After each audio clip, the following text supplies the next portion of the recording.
The night was cold, and the station was nearly deserted. A thin fog drifted along the ground, curling between the metal tracks and swallowing the empty benches one by one. Overhead, the lamps flickered, buzzing softly, as if even the light was hesitant to exist. Somewhere in the distance, the faint cry of a train whistle broke the silence. Ethan stood alone on the platform.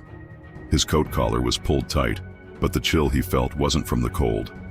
In his hand, he held a letter, worn, fragile, the ink slightly smeared as though touched by tears long ago. His thumb traced the edge of the paper again and again, as though memorizing every crease. The words of the letter repeated in his mind, circling endlessly. Meet me at the last train. Midnight. Don't be late. It was impossible. She was gone. Claire had been gone for years. Yet the letter was real. He had unfolded it, touched it, read it under the dim lamp of his apartment until his eyes ached. It was her handwriting. He would have recognized it anywhere. Now, here he was, standing in a place that smelled of steel and smoke, a place where the past seemed to wait in the shadows. The rails beneath him began to tremble. A low hum crawled up through his shoes, into his bones, into his chest. His pulse raced to match it. The sound grew louder, closer. Then, piercing through the fog, a brilliant light appeared. The train was coming. Ethan's breath caught. His legs felt weak. He wanted to run, but his body held him rooted to the spot. The whistle shrieked. The engine roared as the train rushed into the station, sparks flying as the brakes screamed against the steel. The force of it pushed wind across the platform, lifting the edges of Ethan's coat, tossing his hair. With a hiss, the doors slid open. Warm yellow light spilled out into the cold night. And then, he saw her. Claire. She stood in the doorway, exactly as she had been the last night he saw her. Her hair fell over her shoulders, her eyes wide, filled with something between hope and fear. She hadn't aged a day. She hadn't changed at all. Time had not touched her. Ethan, she whispered. The sound of his name was like a knife and a balm all at once. Her voice trembled, but it was real. Too real. This is your chance. His heart shattered. His knees threatened to give way. He stumbled forward, the letter still clutched in his hand. Claire, he breathed, his voice cracking. How is this possible? She only shook her head. Don't ask, just choose. But hurry, time doesn't wait. The platform flickered. For the briefest moment, Ethan thought he saw another place layered over this one. Shadows of people that weren't there, colors bending, the world trembling like glass. Then it snapped back, solid once more. The conductor leaned out. Last call. Last train. His voice echoed like thunder, bouncing off the fog. Ethan's chest ached. His memories flooded him. Nights they had spent together, laughter under the stars, arguments that ended in silence. The final night when he had chosen his pride over forgiveness. He had walked away, and the accident had taken her before he could make it right. He reached toward her.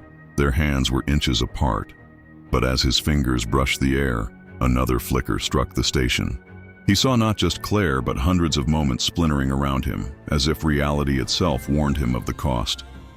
Claire's eyes filled with desperation. If you step onto this train, things will change. But not just for us. Every choice has a price. Ethan froze. His mind screamed at him to run to her, to hold her, to never let her go again. But fear gnawed at him.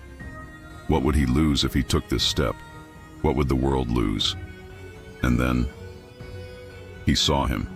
A child stood further down the platform, half hidden in the fog. A boy with wide, solemn eyes. He looked familiar, painfully familiar. The boy shook his head slowly, his gaze locked on Ethan. Ethan's breath caught. The child looked like him. Not just a little, exactly like him, years younger, a ghost of his own past, or perhaps a glimpse of a future that might never come. The sight pierced him with dread. Claire's voice broke through the silence. Ethan, please. The doors began to close. The hiss of the mechanism sounded final, merciless. His heart tore in two. Every muscle screamed to leap forward, to save her, to undo the pain that had haunted him every day since she was gone. But the boy's eyes held him in place, steady, unyielding. The doors slammed shut. The train jolted, wheels grinding as it pulled away, vanishing into the fog, taking Claire with it. The platform fell silent once more. Ethan collapsed to his knees, the letter slipping from his hand onto the cold ground. The ache in his chest was unbearable, a weight that crushed him. He had lost her again. But then, something changed. The letter on the ground shimmered faintly. Ethan picked it up with trembling fingers. The words were no longer the same. New ink had appeared, written in the same familiar hand. Some doors must stay closed. Some trains are not meant to be taken. Live with what you have. Love with the time you are given. His tears fell onto the page, but this time, a strange calm filled him. The ache was still there, sharp, raw, but alongside it was something softer, a quiet understanding. He whispered her name into the night, holding the letter against his chest, and though the fog pressed in around him, though the station was empty, he felt her presence, not in body, but in memory. Ethan stood slowly, wiping his eyes. He looked down the tracks where the train had disappeared and whispered, "I'll live, Claire. I'll carry you with me, always." And for the first time in years, he walked away from the platform not with regret, but with resolve. Because now he knew, not every mistake can be undone, not every second can be rewritten. But every heartbeat left is a chance to love, a chance to live. And sometimes the bravest choice is not stepping onto the train, but choosing to keep walking forward,